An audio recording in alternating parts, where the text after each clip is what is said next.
جشن ولادت امام حسین مسلک اعلی حضرت فیضان سادات کرام فیضان صحابہ کرام علماء اہل سنت نعرہ تکبیر نعرہ رسالت۔ السلام علیکم ورحمۃ اللہ وبرکاتہ۔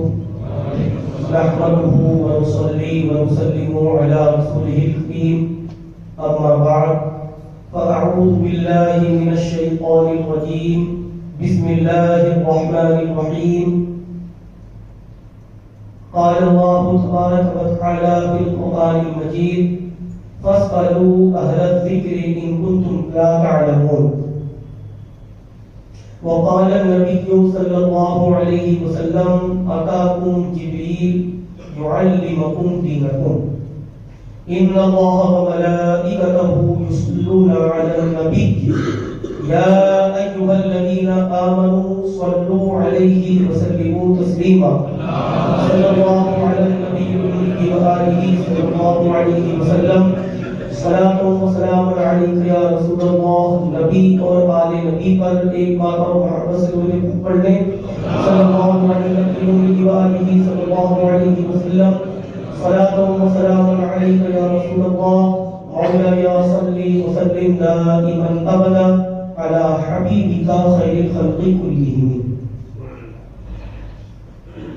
آج جیسا کہ ابھی ہم نے سنا کہ ہماری یہ فقہی مجلس کی تیسری نشست ہے اور سیدنا امام عالی مقام رضی اللہ تبارک و تعالی عنہ و ارضاہ عنا کی ولادت مبارک سے یہ مجلس منسوب رکھی ہوئی ہے، اور ساتھ ہی ساتھ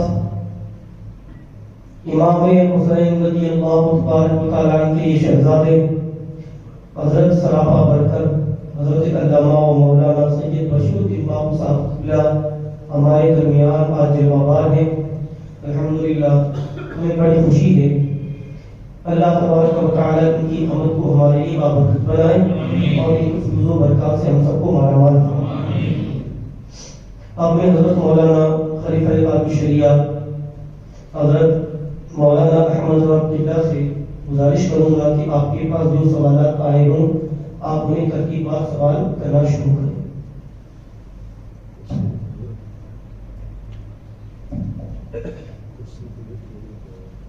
میں کھڑے ہو جاتا ہوں۔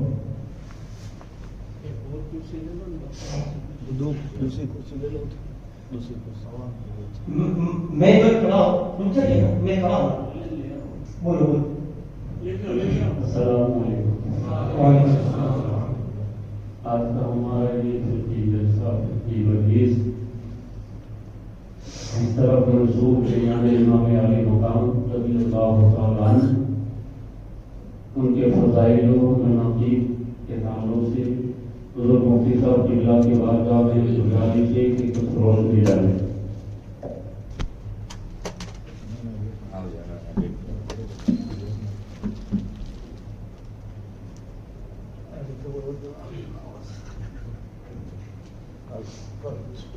بسم اللہ الرحمن الرحیم۔ امام عالی مقام رضی اللہ تبارک و تعالی عنہ و ارضاہ عنا نبی اکرم سید کائنات جناب محمد رسول اللہ صلی اللہ علیہ وسلم کے لخت جگر بھی ہیں اور آپ کے نواسے بھی لگتے ہیں جنہیں اللہ کے رسول صلی اللہ علیہ وسلم نے اپنا پھول فرمایا۔ حدیث پاک میں آیا اللہ کے رسول صلی اللہ علیہ وسلم نے حضرت امام حسن اور امام حسین رضی اللہ تعالی عنہما کی طرف اشارہ کرتے ہوئے فرمایا ہما ریحانتایا من الدنیا، یہ دونوں دنیا میں میرے پھول ہیں۔ سبحان اللہ۔ اور ایک مقام پر فرمایا اللہم انی احبہما فاحبہما وَأَحِبَّ مَنْ يُحِبُّهُمَا، اے اللہ میں ان دونوں سے محبت کرتا ہوں، تو بھی ان سے محبت فرما اور ان سے محبت کرنے والوں سے بھی محبت فرما۔ الحمدللہ ہم حضرات حسین کریمین کے ماننے والے ان سے محبت کرنے والے ہیں، انشاءاللہ ہمیں امید ہے کہ ہمیں رسول اللہ کی محبت بھی حاصل ہوگی اور اللہ بھی ہم سے راضی اور ہم سے خوش ہے۔ بس ایک واقعہ بتا کر ہم اپنی مجلس کو اور آگے بڑھاتے ہیں۔ آپ نے امام حسین رضی اللہ تعالیٰ کے بارے میں کافی کچھ سنا ہوگا، بڑا پیارا واقعہ ہے، سماعت کیجیے گا۔ ایک امریکی شخص، امریکہ کا رہنے والا، پاکستان میں جو گولڑا ہے، گولڑا شریف وہ آیا۔ حضرت پیر مہر علی شاہ رحمۃ اللہ علیہ، آپ بھی سید زادے ہی تھے، ان کی خدمت میں وہ آیا اور کہنے لگا کہ آپ کا اسلام کہتا ہے قرآن میں ہر چیز کا بیان ہے اور میں قرآن کا حافظ ہوں۔ وہ پادری تھا، امریکہ کا رہنے والا، کہتا ہے میں پادری ہوں مگر قرآن کا حافظ ہوں۔ آپ کے نبی کے نواسے امام حسین جنہوں نے قرآن کے نزول کا 6 سال کا زمانہ پایا، قرآن میں امام حسین کا تو کوئی ذکر نہیں، اور آپ کا کہنا ہے کہ قرآن میں ہر چیز کا بیان۔ آپ نے فرمایا تم نے قرآن کو سمجھ کے پڑھا ہے؟ کہا بالکل سمجھ کے پڑھا ہے، آپ جہاں سے کہیں وہاں سے میں قرآن شروع کروں۔ آپ نے مسکرا کر فرمایا اچھا چلو تم شروع ہی سے قرآن سنانا شروع کرو۔ اب وہ باہر بیٹھا، اس نے شروع کیا، اعوذ باللہ من الشیطان الرجیم، بسم اللہ الرحمن الرحیم، الحمدللہ رب العالمین۔ حضرت پیر مہر علی شاہ گولڑوی رحمۃ اللہ علیہ فرماتے ہیں کو بسم اللہ الرحمن الرحیم کا عدد کتنا ہوتا ہے؟ 786۔ آپ فرماتے ہیں تو نے قرآن میں غور نہیں کیا، اگر غور کرتا تو یہ سب مل جاتا۔ امام حسین یہ جو لفظ ہے اس کے عدد ہوتے ہیں 210۔ کتنے؟ کسی کے پاس موبائل ہو تو کیلکولیٹر میں بھی وہ گنتی کرے۔ ہاں، امام حسین اس لفظ کے عدد ہوتے ہیں 210۔ آپ نے فرمایا امام حسین کی ولادت ہوئی تھی ہجری سن 4 میں، آپ کا وصال، آپ کی شہادت ہوئی تھی ہجری سن 61 میں، آپ کا وصال مبارک ہوا تھا کربلا میں۔ کرب و بلا اس لفظ کے عدد ہوتے ہیں 261۔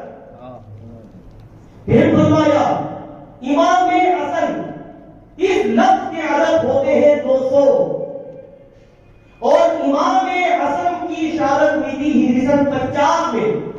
آپ نے فرمایا جوڑ کے دیکھ 786 ہوتے ہیں۔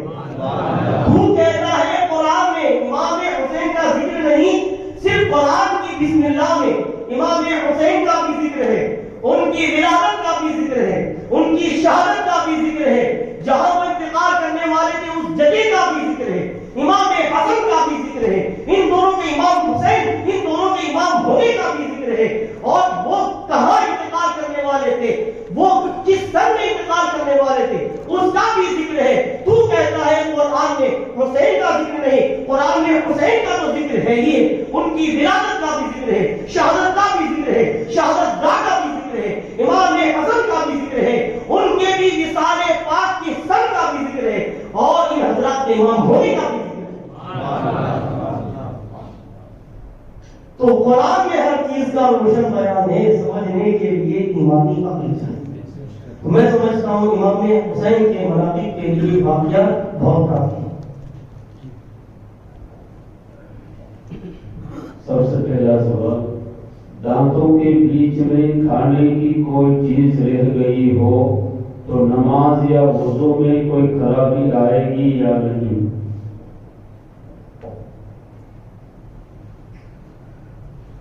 وضو میں کلی کرنا فرض تو ہے نہیں، وضو میں کلی کرنا سنت ہے، لہذا اگر کسی نے وضو اس طرح کیا کہ دانت میں کوئی چیز، دانتوں کے بیچ میں کوئی چیز رہ گئی تھی جس کی وجہ سے اس خاص جگہ میں پانی پہنچ نہیں پایا تو زیادہ سے زیادہ وضو کی سنت کلی وہ ادا نہیں ہوگی، سنت کلی کامل طور پر، مگر فرض تو ادا ہو گیا، کیونکہ جو 4 فرائض ہیں، چہرہ دھونا، ہاتھ دھونا، سر کا مسح کرنا اور ٹخنوں سمیت پاؤں دھونا، جب یہ 4 فرائض مکمل طور پر پا لیے گئے تو وضو بھی ہو گیا، نماز بھی ہو گئی۔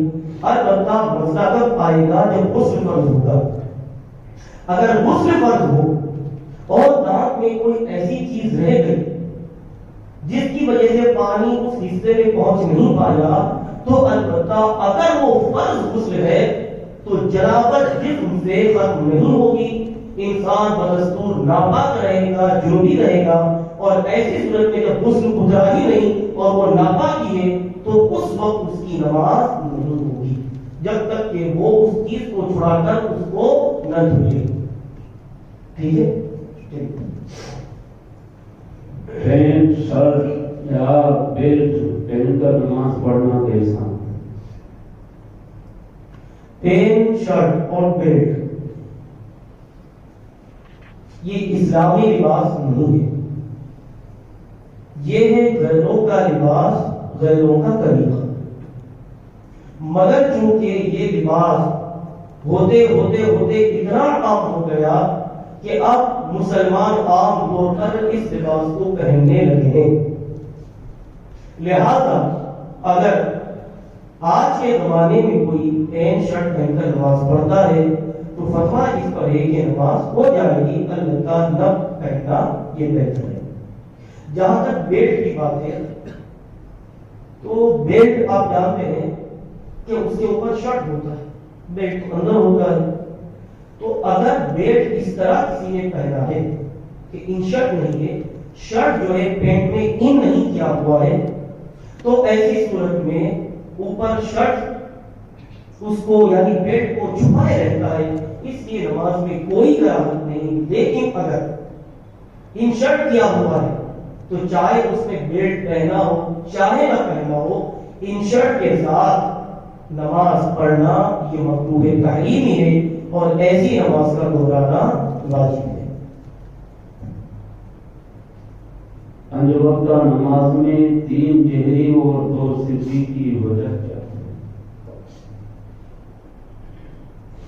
میں سمجھتا ہوں یہ سوال کرنا اتنا کوئی ضروری نہیں تھا۔ کل تو کوئی یہ سوال کر سکتا ہے کہ فجر میں 2 ہی رکعت کیوں، وتر 3 ہی کیوں، مغرب 3 ہی کیوں، پہلی 2 رکعت ہی میں کیوں قرات فرض میں، تیسری ہو چوتھی میں کیوں نہیں، ایک ہی رکوع کیوں، 2 سجدے ہی کیوں، رکوع سجدے سے پہلے ہی کیوں، دوسری رکعت کے بعد قاعدہ ہی کیوں، یہ تشہد تک پڑھنا ہی کیوں ضروری؟ بھائی ہمارا اللہ اور اس کے رسول کے احکام اور فرامین پر ایمان ہے، رسول اللہ صلی اللہ علیہ وسلم نے حکم الہی سے جیسا کیا یا ہمارے ائمہ مجتہدین نے قرآن و حدیث کی روشنی میں جو مسائل نکالے، ہم پر لازم ہے کہ اس کو پابندی سے کریں، یہ پوچھنے کی ضرورت ہی نہیں کہ یہ کیوں یہ کیوں۔ ضروری نہیں کہ ہر چیز کا حکم بندے کو معلوم ہو، یہ کوئی ضروری ہے۔ ہاں اللہ کے ہر حکم میں اس کے رسول کے ہر فعل میں حکمت، لیکن ضروری نہیں بندے کو ہر حکم اور ہر حکمت کا علم ہو ہی ہو، اس لیے اس قسم کے سوال کرنے سے بچنا چاہیے۔ لیکن جب پوچھ ہی لیا ہے تو میں بتاؤں اصل وجہ تو یہی ہے کہ حضور صلی اللہ علیہ وسلم فجر میں، مغرب میں اور عشاء میں جہرن قیام کرتے، ظہر اور عصر میں آپ سرن قیام کرتے، سری قیام کرتے، یہ ہے اس کی اصل وجہ۔ اب حضور نے ایسا کیوں کیا؟ اس میں حکمت یہ ہے کہ شروع میں یعنی ابتدائی اسلام میں تمام نمازوں میں جہرن قیام ہی کی جاتی، تمام نمازوں میں جہرن قیام کی جاتی۔ اب کیونکہ مشرکین مکہ جب قرآن کی تلاوت جہرن ہوتی تو اس میں توحید کا بیان ہوتا، حضور کی رسالت کا بیان ہوتا، مشرکین یہ سن کر آ جاتے اور شور و غل کرنے لگتے، اپنے بچوں سے کہتے ہیں کہ جب تم زور سے قرآن پڑھتے حضور کو سنو تو آؤ شور غل کرو، مسلمانوں کو اپنی آوازوں کے ذریعے اذیت دیا کرو تاکہ انہیں اپنی نماز میں آپ ہماری آواز سے تکلیف و اذیت ہوگی۔ جب ان کا شور غل اور ان کی یہ اظہار رسانی بہت بڑھ گئی تو اللہ تبارک و تعالیٰ نے آیت کریمہ نازل فرمائی،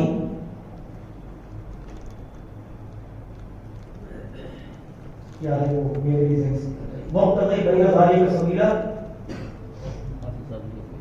لا تخاف، کیا ہے خیر مجھے یاد رکھیے تو بتاتا ہوں۔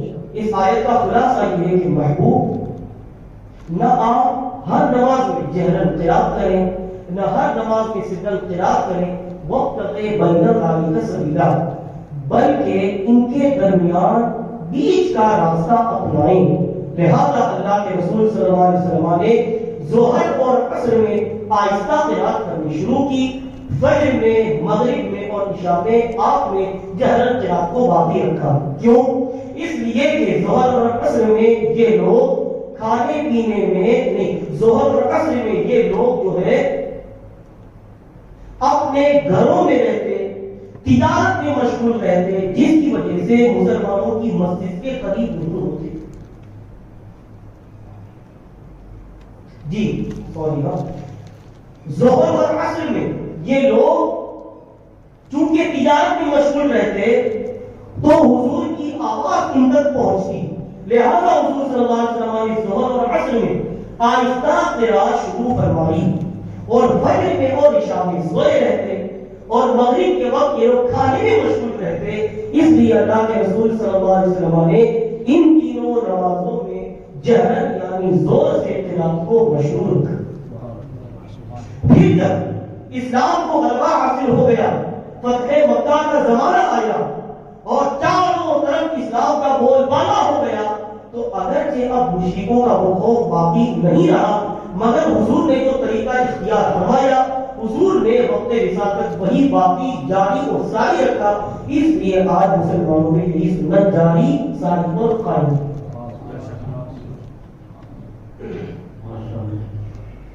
مکروہ جسے کہتے ہیں اور مکروہ کی کتنے قسمیں ہیں؟ مکروہ یہ عربی زبان کا لفظ ہے، آسان لفظوں میں سمجھا رہا ہوں۔ اس کا معنی ہوتا ہے ناپسندیدہ، ایسا کام جو شریعت کی نظر میں ناپسندیدہ ہو، اس کو عربی زبان میں کہتا ہے مکروہ۔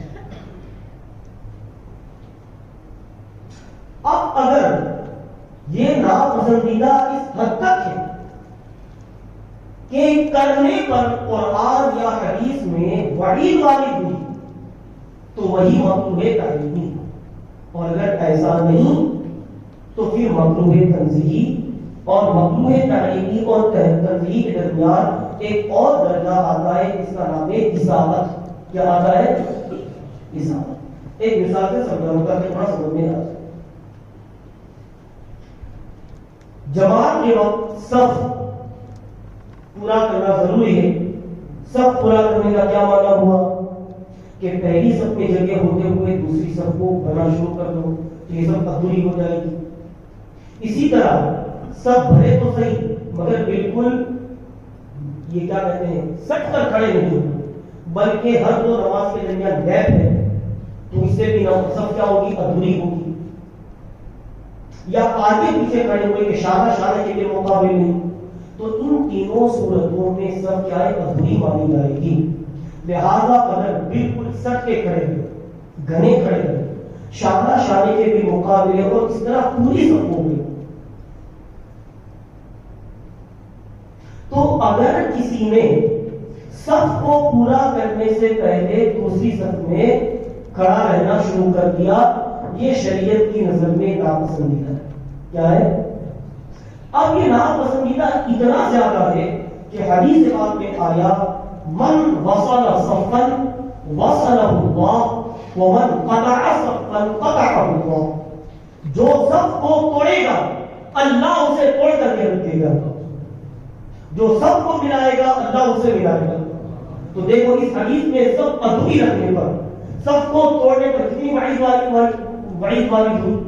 اس لیے سب توڑنا مکروہ تحریمی ہے. کیا ہے؟ مکروہ تحریمی. اور اگر ایسی چیز نہیں تو اس کو کیا کہیں گے؟ مکروہ تنزیہی یا اصاحت. چلیے آگے انشاءاللہ اس طرح کا سوال آتا ہے تو تھوڑی اور وضاحت کر دوں گا. نماز میں سجدے میں جاتے وقت دونوں ہاتھوں سے پینٹ کھینچنا یا سجدے سے کھڑے ہوتے وقت کپڑا وغیرہ ٹھیک کرنا، یہ کیسا؟ دیکھو پینٹ کھینچنے کی ایک وجہ تو کیا ہے جو مجھے سمجھ میں آتی ہے کہ جینس پہننے کا رواج ہوتا ہے. جینس بہت ٹائٹ ہوتی ہے، اتنی ٹائٹ کہ اگر اس کو پہن کر یعنی اسی حالت میں سجدے میں جاؤ تو بڑی دقت ہوتی ہے. تو اس لیے اگر جینس ٹائٹ ہے کہ اسی حالت میں سجدہ نہیں کر پاتے تو تھوڑی سی اٹھائیں، کھینچا تاکہ آپ سجدہ کر سکو سنت طریقے سے. تو یہ مکروہ تحریمی نہیں ہے. لیکن یہ جو رواج چل پڑا ہے کہ سجدے میں جاتے وقت کوئی عذر نہیں، پھر ایسا کر کے لہنگا ہوتا ہے یا چوڑا پاجامہ رہتا ہے یا پینٹ بھی چوڑی ہے اور پھر آپ لوٹ کر سجدے میں گئے تو یہ حالت نماز میں کپڑے کے ساتھ کھیلنا ہے اور یہ مکروہ تحریمی ہے. تو کسی نے بلا عذر شرعی ایسا کیا جیسا کہ عام طور پر یہ رواج ہے تو اس سے نماز مکروہ تحریمی ہوگی. اسی طرح سجدے سے اٹھتے وقت کپڑے کو آہستہ سیدھا کریں تاکہ یہ جو استری کی جو گھر ہے وہ نہ ٹوٹے. تو یہ بھی کپڑے کے ساتھ کھیلنا ہے اور حالت نماز میں کپڑے کے ساتھ کھیلنا مکروہ تحریمی اور اس سے نماز ہوگی واجب الاعادہ. لیکن کبھی کبھی آدمی پیچھے سے یوں جو ہے وہ جبے کو یہ ہاتھ مار کے تھوڑا سرکا دیتا ہے، یعنی جبہ پہنے رہنے کی حالت میں کبھی کبھی ایسا ہوتا ہے کہ سجدے سے اٹھتے وقت وہ جبہ پیچھے چپک جاتا ہے جس سے ایک عضو غلیظ کی حیرت ظاہر ہوتی ہے. اس لیے آدمی کبھی کپڑے سے اس کو ہٹا دیتا ہے. تو اعلیٰ حضرت نے فرمایا کہ یہ مکروہ تحریمی نہیں بلکہ جس کو یہ پتہ چل جائے وہ اپنا ہاتھ لگا کے تھوڑا سرکا لے تاکہ ایک عضو غلیظ کی جو ہے ظاہر ہوتی ہے اس سے وہ خود لوگوں کو بچا سکے.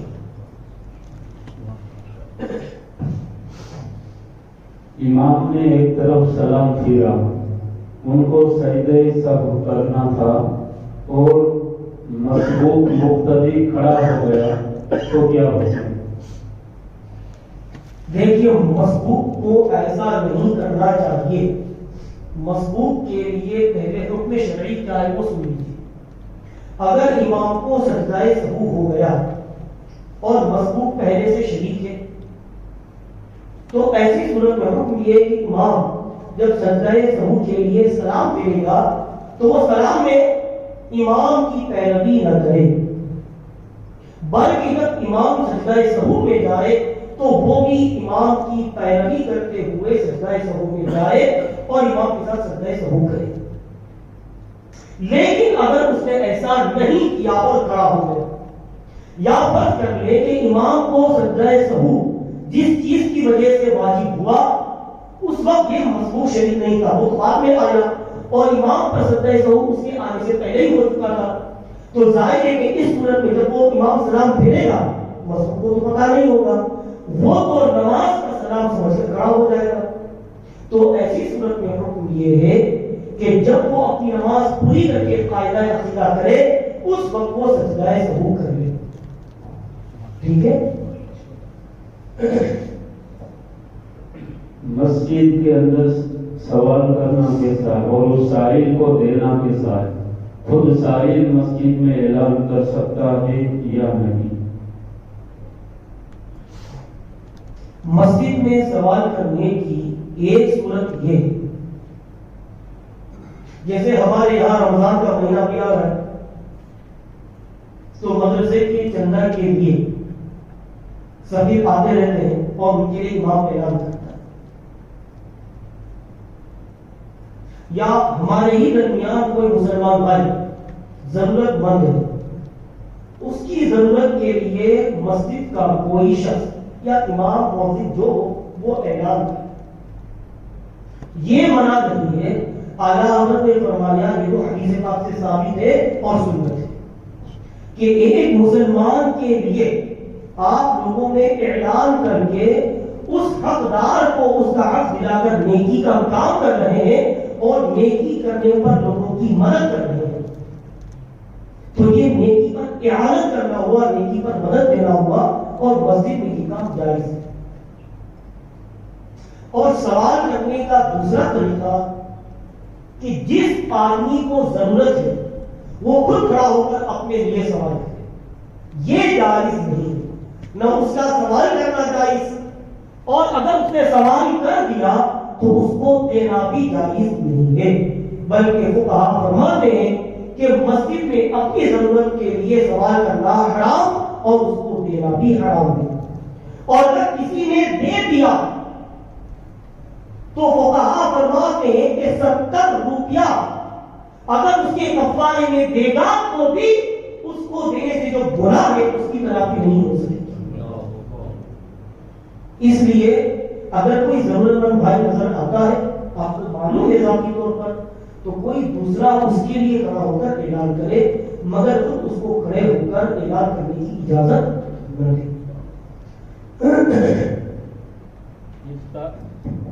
افطار کی دعا قبل افطار پڑھی جائے یا بعد افطار پڑھی جائے؟ افطار کی دعا پر پڑھی جائے، اس میں بعض فقہا فرماتے ہیں کہ افطار سے پہلے پڑھی جائے، بعض فقہا فرماتے ہیں کہ بعین ہی افطار کے وقت پڑھی جائے، اور بعض فقہا فرماتے ہیں کہ افطار کے بعد پڑھی جائے. مگر ہمارا عمل اسی پر ہے جو سرکار اعلیٰ حضرت کے نزدیک راجح ہے. اعلیٰ حضرت نے فرمایا، حدیث میں غور کرنے سے معلوم یہ ہوتا ہے کہ جو فقہا فرماتے ہیں کہ افطار کی دعا افطار کے بعد پڑھی جائے، وہی میرے نزدیک راجح ہے اور میرا عمل بھی اسی پر ہے. اس لیے میں نے سنا ہے کہ کمالیہ میں شاید افطار کے بعد دعا نہیں پڑھی جاتی ہے بلکہ افطار سے پہلے پڑھی جاتی ہے. اس لیے سرکار اعلیٰ حضرت رضی اللہ تعالیٰ عنہ کے نزدیک جو چیز پسندیدہ کی افطار کے بعد دعا پڑھی جائے، انشاءاللہ اس رمضان سے ہم اسی پر عمل کریں گے. اچھا، افطار کے بعد پڑھتے ہیں؟ ماشاءاللہ، بہت اچھی بات ہے. حالانکہ اس کا معائنہ بھی بعد میں پڑھنے کا ہوتا ہے. اچھا، برابر. اور اس بارے میں اعلیٰ حضرت کا ایک رسالہ بھی موجود ہے. کوئی بتا دے نہیں. اس بارے میں اعلیٰ حضرت رضی اللہ تعالیٰ کا ایک رسالہ بھی موجود ہے. تفسیر کے لیے میں رسالے کا نام بھی بتا دوں، اگر کوئی چاہے تو رسالے کا مطالعہ بھی کر لیں. العروس المعقاد فی زمان دعوت الافطار، فی زمان دعاء الافطار.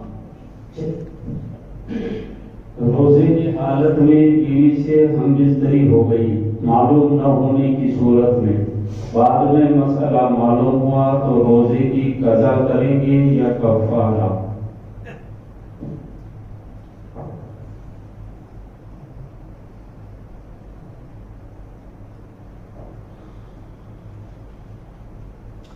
سوال سننے سے مجھے جو سمجھ میں آیا وہ یہ کہ اسے روزے دار ہونا یاد تو ہے مگر مسئلہ معلوم نہیں تھا. یہی تو ہے سوال. تو اسے روزہ دار ہونا تو یاد تھا لیکن یہ معلوم نہیں تھا کہ روزے کی حالت میں بیوی سے ہم بستری کرنے سے روزہ ٹوٹ جاتا ہے.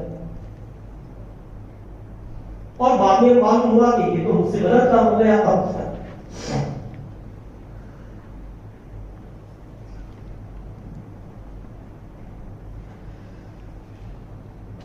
ویسے میں نے دیکھو یہ مسئلہ دیکھا نہیں، لیکن میری جو سمجھ میں آتا ہے وہ میں بتا دوں انشاءاللہ ایک دو دن کے بعد میں دیکھ کر آپ لوگوں کے سامنے کلیئر کر دوں گا. مجھے جو سمجھ میں آتا ہے وہ یہ کہ مسئلے کا معلوم نہ ہونا یہ عذر نہیں ہے. حدیث پاک میں فرمایا گیا طلب العلم فریضۃ علی کل مسلم و مسلمۃ. علم دین حاصل کرنا ہر مسلمان پر فرض ہے. اس کا مطلب کیا ہوا؟ آدمی پر دین کے جو ضروری مسائل اس کے لحاظ سے فرض ہے ان کا سیکھنا اس پر فرض ہے. مثلا یہ بالغ ہونے کا زمانہ ہوا تو یہ معلوم ہے کہ بالغ ہونے کے بعد ہم پر روزانہ نماز پڑھنا فرض ہے تو نماز کے مسائل سیکھیے. اب بالغ ہونے کے بعد کوئی یہ کہے کہ میں تو بغیر وضو کی نماز پڑھتا رہا ایک سال تک مسئلہ معلوم نہ ہونے کی وجہ سے. اب ایک سال تک جو ہے پڑھنے کے بعد پتا چلا کہ بھی خالی ہونے سے وضو ٹوٹ جاتا ہے تو میری نمازوں کا کیا تو کیا یہ وضو چلے گا؟ کوئی کل کو کوئی یہ کہے گا کہ روزے کی حالت میں تو کھاتا پیتا تھا بعد میں مجھے پتا چلا کہ کھانے پینے سے روزہ ٹوٹ جاتا ہے تو مسئلہ معلوم نہ ہونے سے میں کھاتا پیتا رہا تو یہ وضو چلے گا؟ تو اسی طرح جب رمضان کا مہینہ آیا تو علم حاصل کرنا فرض تھا. روزے میں کیا چیزیں جائز ہیں کیا چیزیں جائز نہیں, کیا چیزیں روزے کے توڑنے والی کیا چیزیں روزے کو توڑنے والی نہیں, مقبول کیا چیزیں روزے میں جائز ہیں کیا نہیں. یہ علم حاصل نہ کر کے تم نے خود اپنے اوپر راستہ تنگ کیا ہے تو جو راستہ تم نے اپنے اوپر تنگ کیا ہے پھر شریعت میں اس کو نکلنے کا کوئی راستہ نہیں. جب تم نے اپنے اوپر شریعت کا مسئلہ معلوم نہ کرنے کی وجہ سے تنظیم مسلط کر دی تو خمیازہ بھگتنا پڑے گا. میں سمجھتا ہوں اس صورت میں قضا کے ساتھ کفارہ بھی لازم ہونا چاہیے. لیکن اگر کسی کو روزے دار ہونا یاد نہیں تھا, روزہ دار ہونا بھول گئے اور پھر اس نے بیوی سے ہم مستری کر لی, فارغ ہونے کے بعد بھی اسے پتا نہ چلا یا فارغ ہونے کے بعد بھی پتا چلا کسی نے اسے یاد دلایا یا بیوی کو یاد آیا تو اس صورت میں البتہ روزہ نہیں ٹوٹے. مسئلہ آپ دونوں میں فرق سمجھ لیجیے گا.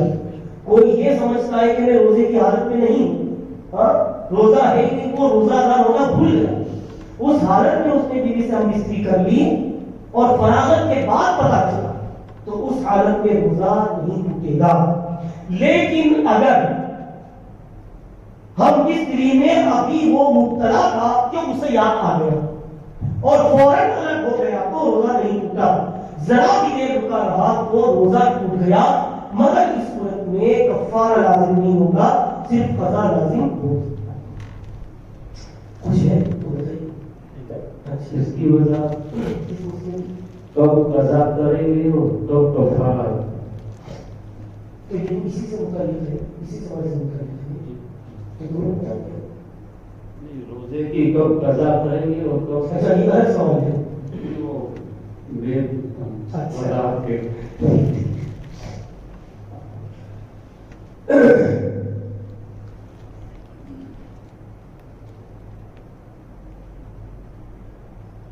روزے کی حالت میں اگر ایسا کام پایا گیا جو روزے کے منافی ہے, یعنی روزہ اس چیز سے نہیں ہو سکتا, تو اب دیکھا یہ جائے گا کہ جو چیز اس نے روزے کی حالت میں جو چیز روزے کو توڑنے والی ہے وہ اس نے کی, وہ کون سی تھی.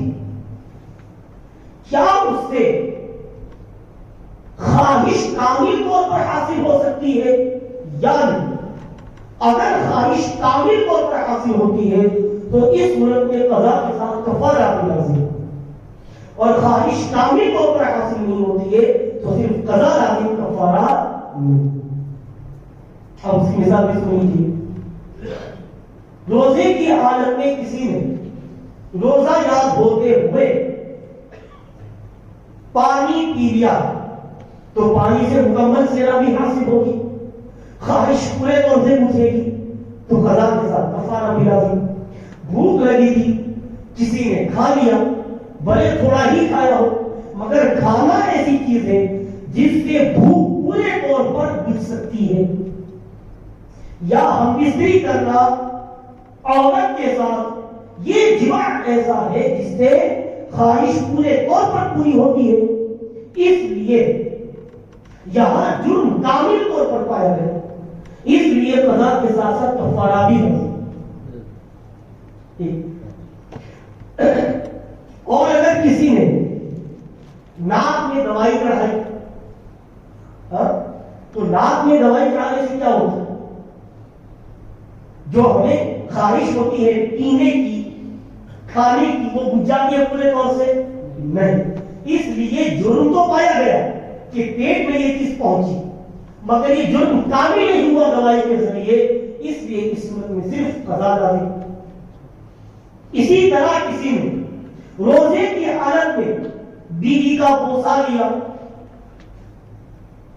اس کے بدن کو چھو لیا، جس وجہ سے اسے انزال ہو گیا، تو ظاہر ہے انزال ہوا روزے کے منافی ہے. مگر یہ جرم کامل طور پر نہیں پایا کہ جو خواہش جماع سے پوری ہوتی ہے وہ چھونے سے، بوسہ لینے سے پوری نہیں ہوتی. تو جرم تو پایا گیا مگر کامل جرم نہیں، اس لیے اس صورت میں صرف قضا لازم، کفارہ نہیں. صبح نیت کی ہو تو کس کی ہو جاتی؟ تو وہ مسئلہ آگے آ رہا ہے کہ یہ جو چل رہا ہے وہ ہوتا ہے. تو مسئلہ سمجھ میں آ گیا، لیکن خود سے فیصلہ مت کیجیے گا، قضا و کفارے کو علماء سے رابطہ کر لیجیے. چلیے. روزے کی حالت میں استنجا کرنے کے بعد پانی میں احتیاط رکھنا ضروری ہے یا نہیں؟ اس سے روزے پہ اثر پڑتا ہے یا نہیں؟ ہاں، روزے کی حالت میں حالت استنجا میں احتیاط تو رکھنا ہی چاہیے.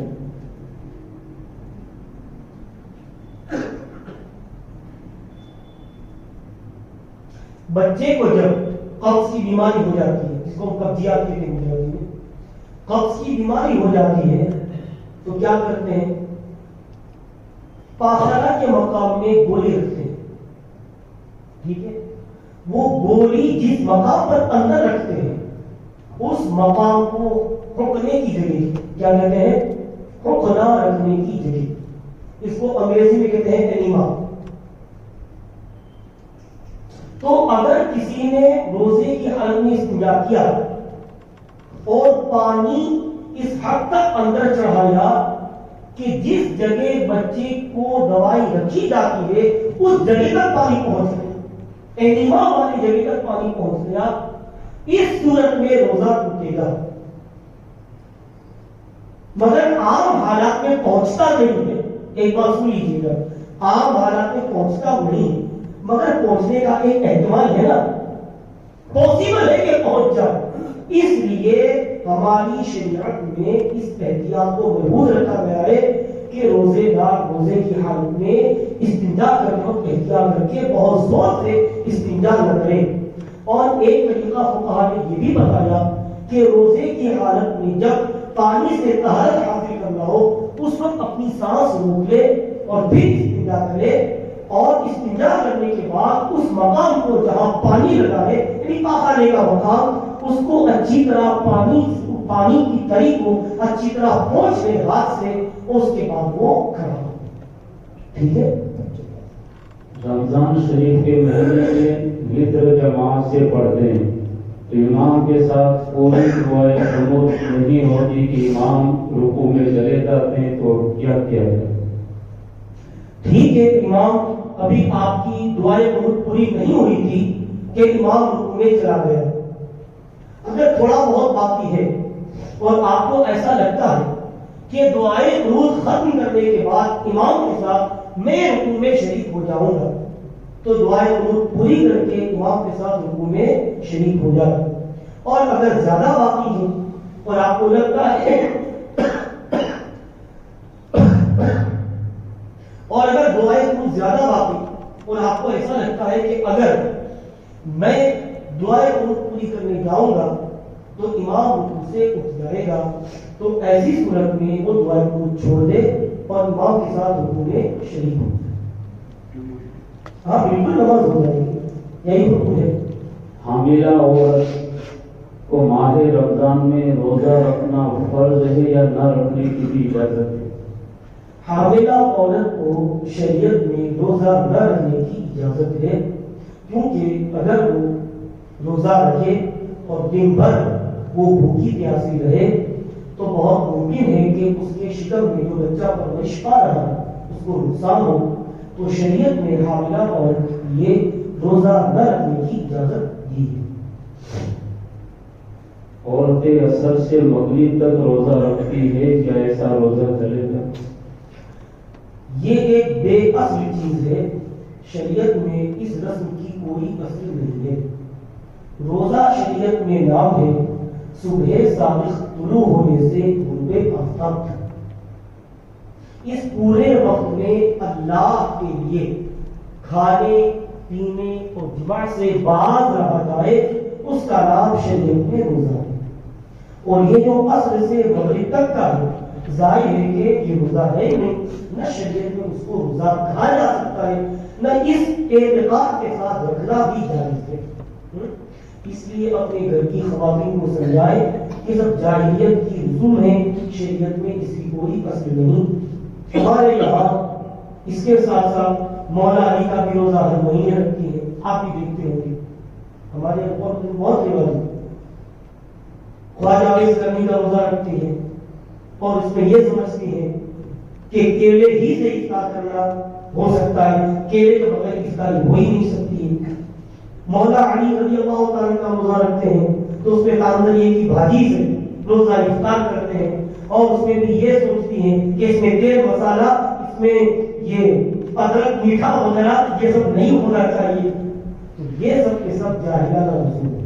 ٹھیک ہے، دم کے مریض یا سردی کے مریض جو انہیلر سونگھتے ہیں اور روزے کی حالت میں سونگھنا کیسا؟ انہیلر کیا چیز ہے؟ یہ جو دم کے مریض ہوتے ہیں وہ کیا کرتے ہیں، ایک پمپ اپنے ساتھ رکھتے ہیں، ہوتا ہے پریشر کرتے ہیں تو اس پمپ میں ایک ہوا بنتی ہے اور اس میں دوائیوں کے ذرے ہوتے ہیں، وہ حلق میں جاتے ہیں۔ یہی ہوتا ہے انہیلر دم والا۔ روزے کی حالت میں اگر کسی نے انہیلر لیا، اگرچہ دم کا وہ مریض ہو، کسی روزہ ٹوٹ جائے گا۔ اور ایک آتا ہے سردی والے شخص کا انہیلر لینا، میں بھی 3 دن سے انہیلر لے رہا ہوں۔ یہ انہیلر جو سردی میں آتا ہے وہ کیا ہے؟ یہ اندر جو ہے اسپنج جیسا تھوڑا سا رہتا ہے، اس میں دوائی رہتی ہے۔ جب آپ اسے سونگھیں گے تو اس کی دوائی جو ہوگی وہ تیزی کے ساتھ ہوا میں، ہوا کی شکل میں وہ آگر آپ کی ناک میں داخل ہوگی اور اس کا اثر یہاں سے ہوتے ہوئے دماغ پر ہوگا۔ اس میں دوائی کے کوئی ذرے نہیں ہوتے۔ اس کو ایسے ہی سمجھ لیجیے جیسے تیز خوشبو رہتی ہے، ہم ناک اس کے قریب لے جائیں گے کے اور زور سے خوشبو چڑھائیں، تو روزے کی حالت میں بلا وجہ ایسا کرنا مطلوب ہے، مگر اس سے روزہ ٹوٹتا نہیں۔ اسی طرح روزے کی حالت میں اگر سردی بہت زیادہ ہو گئی تو آسان طریقہ یہ ہے کہ وکس جو آتا ہے یہ ادھر ادھر آپ لگا دیں، یا ادھر بھی وکس لگا دیں، ٹھیک ہے، یا فاس کا استعمال پانی کے ساتھ وہ آپ لگا دیں۔ لیکن اگر کسی نے روزے کی حالت میں سردی سے پریشان ہو کر وکس والا انہیلر سونگھا تو اس سے روزہ نہیں ٹوٹے گا۔ دم کے مریض اگر دم کا انہیلر لیں گے تو اس صورت میں چھوٹے چھوٹے ذرات کے ناک کے ذریعے دماغ تک پہنچنے کی وجہ سے روزہ ٹوٹ جائے گا۔ فرق سمجھ آ گیا؟ انجیکشن دوائی لینے سے بہتر ہے۔ اگر ایک آدمی مریض ہے، بہت بیمار ہو گیا، ظاہر ہے دوائی پیے گا تو کیا ہوگا، روزہ ٹوٹے گا۔ تو انجیکشن کے ذریعے اگر کام چل سکتا ہو تو سب سے پہلے انجیکشن لگانے ہی کام کریں گے تاکہ اس سے روزہ بھی نہیں ٹوٹے گا اور دوائی سے کام بھی ہو جائے گا، تندرستی بھی آ جائے گی. ٹھیک ہے. اسی طرح روزے کی حالت میں کسی نے گلوکوز کا بوتل چڑھایا تو اس سے بھی روزہ نہیں ٹوٹے گا. جانور کی زکات کب اور کیسے نکالی جاتی ہے اور 2-4 سال کی زکات نہیں نکالی تو کیسے نکالے؟ مسئلہ تو بڑا لمبا ہے، میں ایک شارٹ میں مسئلہ بتا دوں. جانور کی زکات ہوتی کب ہے؟ اب اس کے مطابق اگر آپ لوگوں میں سے کوئی ایسا شخص ہے تو پھر مجھ سے پرسنل پہ رابطہ کریں، اس کے سوال کی جو نوعیت ہوگی اس کے مطابق جواب دوں گا. لیکن جانور پر پہلے زکات ہوتی کب ہے یہ سن لیجیے. دیکھو، ایک وہ شخص ہوتا ہے جو جانور کے لے بیچ کا کاروبار کرتا ہے. ٹھیک ہے. وہ آدمی تجارت والی جو زکات ہے اس کے مطابق جانور پر زکات نکالے. غور سے سنیے گا. ایک وہ شخص ہے جو جانور کے لے بیچ کا کاروبار کرتا ہے، تو جیسے مال تجارت پر زکات ہوتی ہے، اس لیے یہ بھی مال تجارت ہوا تو مال تجارت کے لحاظ سے اس پر بھی زکات ہوگی. ایک وہ شخص ہے جو کھیڑوت ہے،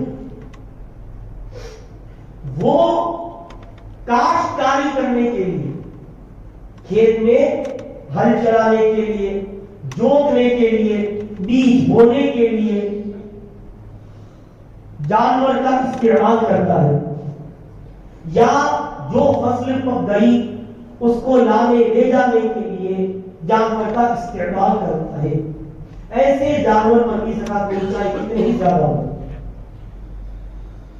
ایک آدمی وہ ہے جو جانور کو پالتا ہے نہ کاشتکاری کے لیے نہ تجارت کے لیے، بلکہ حاجت اصلیہ سے زیادہ صرف دودھ کے لیے وہ جانور کو پالتا ہے، صرف دودھ کے لیے، یا اس لیے تاکہ اس کے ذریعے نسل بڑھائی جائے، یا اس لیے تاکہ جب جانور کی قیمت میں اضافہ ہو اس وقت ہم اس کو بیچیں گے.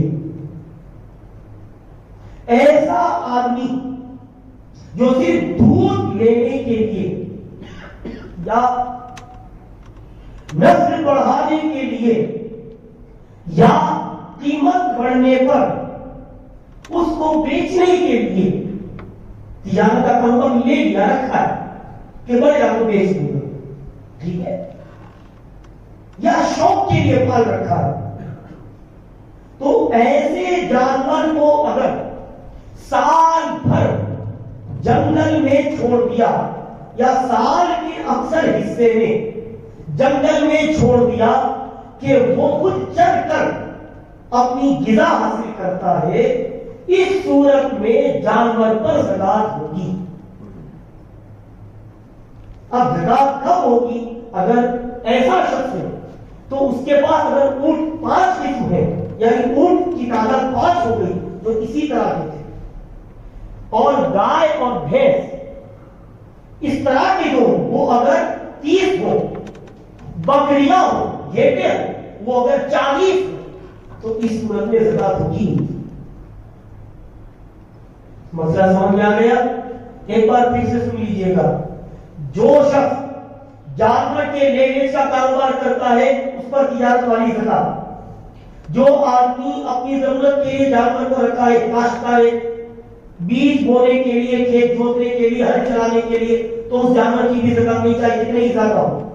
لیکن اگر وہ جانور صرف دودھ کے لیے، نسل کے لیے، قیمت بڑھانے کے لیے تاکہ اس کی قیمت میں اضافہ ہو تو وہ فروخت کر سکے، یا پھر شوق کے لیے وہ پرورش کرتا ہے، اور ایسا شخص جانور کو سال کا اکثر حصہ جنگل میں چھوڑ دیتا ہے تاکہ چل کر وہ اپنی غذا حاصل کرے، ایسے شخص کو اس جانور کی زکات نکالنی ہوگی. اگر اونٹ 5 ہے یا کم از کم گائے بھینس 30 کی عدد کو پہنچ جائے، بکری اور مینڈے یا کیا کہتے ہیں گھیٹے وہ اگر ایسے 40 ہو جائے تو ایسی صورت میں ان کی زکات کا مسئلہ ہوگا، ورنہ نہیں.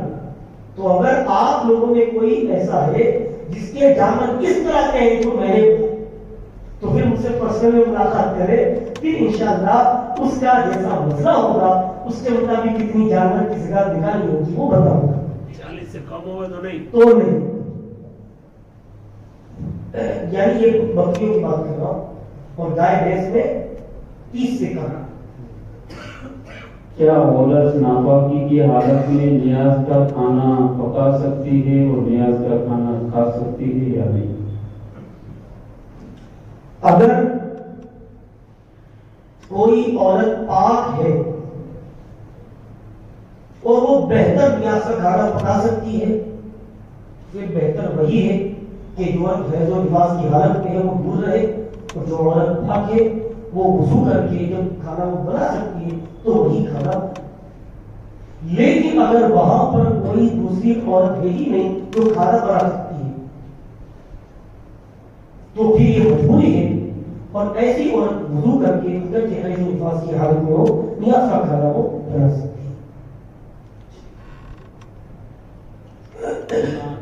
گناہ صغیرہ اور کبیرہ کے بارے میں وضاحت فرمائیں تو یہ کیسے معاف ہو سکتے ہیں؟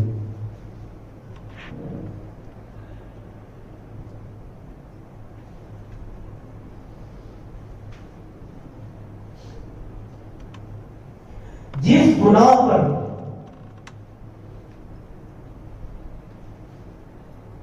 آخرت میں جہنم کے عذاب دیے جانے کا ذکر ہوا، جس گناہ پر آخرت میں عذاب دیے جانے کا ذکر ہوا کہ تم ایسا کرو گے تو آخرت میں اس گناہ پر یہ عذاب ہوگا، یا قرآن و حدیث میں اس امت میں یا اگلی امت میں جو لوگ جس گناہ میں مبتلا ہو گئے تھے اس گناہ پر انہیں یہ عذاب دیا گیا، اس کا ذکر ہو تو یہ گناہ کہلاتا ہے کبیرہ، اور جو اس قسم کا گناہ نہیں وہ کہلاتا ہے صغیرہ. جیسے جوا، قرآن میں فرمایا گیا کہ جوا نجس اور ناپاک ہے، کیا ہے؟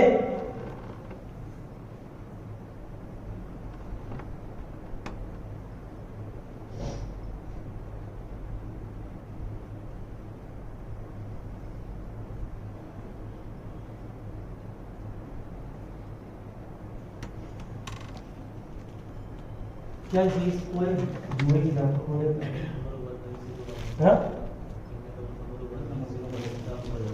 انما الخمر والمیسر والانصاب والازلام رجس من عمل الشیطان فاجتنبوه، کہ یہ شراب، یہ جوا اور یہ بت کے نام پر جانور کو ذبح کرنا اور قسمت معلوم کرنے کے لیے سب پاسے پھینکنا رجس من عمل الشیطان، یہ شیطان کے گندے اور غلیظ کام ہے. فاجتنبوه، تو تم اس سے بچو. یسألونک عن الخمر والمیسر قل فیہما اثم کبیر، تم سے شراب اور جوئے کے بارے میں پوچھتے، تم فرما دو فیہما اثم کبیر، ان دونوں میں بڑا گناہ ہے. اور ایک آیت مجھے یاد نہیں ہے اس میں صراحتاً مذکور ہے کہ یہ جوا ناپاک ہے. تو غرضی کے دیکھیے جوا جتنا اس کے بارے میں قرآن نے ہمیں روکنے کا حکم دیا اور فرمایا کہ شیطان کا غلیظ کام ہے، کہیں فرمایا کہ یہ ناپاک کام ہے، کہیں فرمایا کہ ان کا بھی ان پاک ہونا، تو یہ گناہ کبیرہ ہوا. سود اور بیاج، اس کے بارے میں قرآن میں حدیث میں بے شمار سود کھانے والے پر، سود دینے والے پر وعید والی ہوئی، عذاب والی ہوا ہے.